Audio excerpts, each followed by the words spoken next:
All right, welcome back to MGD 111. We're going to take a look at some cropping tools now. So we have our red cup image here. Let's say we want to get rid of some of the background in this picture because we know we don't need it here. The cropping tool is over here. It's this strange looking device.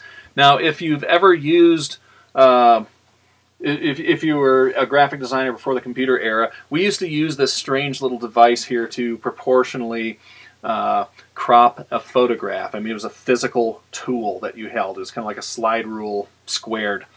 There's various other tools under here, perspective, slice, etc.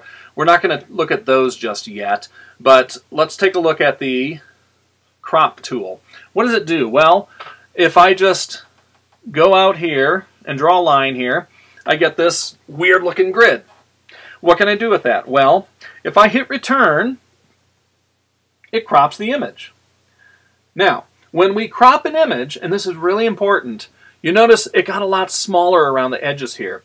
Those pixels that we got rid of way out here in the distance, once we close this and save it, those pixels are gone forever. We have made the picture smaller. Now, a lot of times that's useful. I'm going to hit undo here. But sometimes you don't want to do that. When you bring an image into other programs, Dreamweaver or some other editing program for online, or InDesign if you're designing some sort of brochure or something, it's really easy to crop a photo and modify it that way. So it's okay if the picture is bigger than it needs to be. But a lot of times you simply know that you don't need this stuff at the bottom here. So once again, I'm going to draw this cropping line here.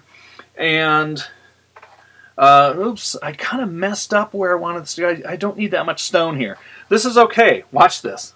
I did that on purpose, by the way.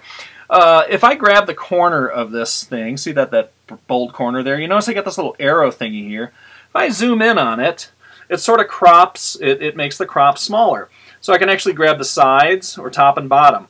Now, if you've used Photoshop in the past, you may notice that as I move this crop line, the picture is moving around too.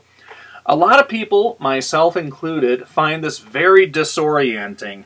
It doesn't work like it used to in the past. This kind of drives me nuts. So I'm just going to hit OK here, and then I'm going to hit undo, and I'm going to make a little bit of a change. I'm going to go up to where it says under clear, under the gear, little gear setting here, there's something that says use classic mode. Now, this is kind of a neat thing. Watch how it works now. I'm going to use my crop tool again, and as I change the cropping, the crop lines move, but the picture stays put. I find that far less disorienting. So, again, under the gear, use classic mode. You can do whichever fits your purposes, but from now on, I'm using that mode. So that's what it's going to look like on my screen. Again, it's old school, but boy, that drives you nuts when you suddenly see something new here. Now, there's this big grid on here too. It's sort of just helping you define the center and everything. You can see that there is actually a little center button here. That's kind of cool, but again, this is something that if you've used Photoshop in the past is a little bit disorienting. So if I click on this again, there's an thing called Enable Crop Shield. First of all, that shows you the gray area around it, or not. I like having the gray area show up because it really helps me tell me which part is being deleted there. But if we click on, here we go. I'm sorry, click on this little grid thing here.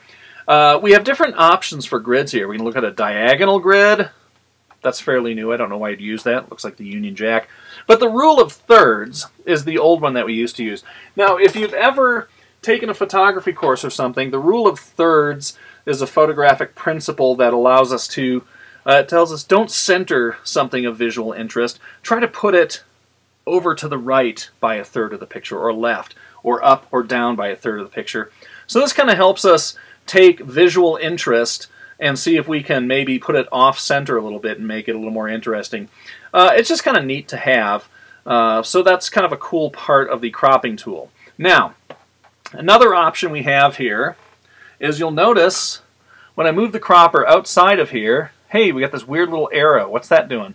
Well, it allows us to also rotate our selection while we're cropping it. So if you have something that's slightly crooked, it'll allow you to make that adjustment as well.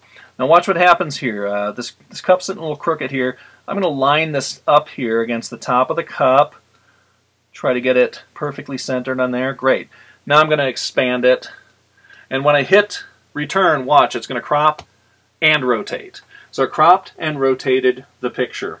That's a pretty cool thing that it did there. So just remember, all those pixels that we got rid of are gone forever. So if you need those in the future, tough luck.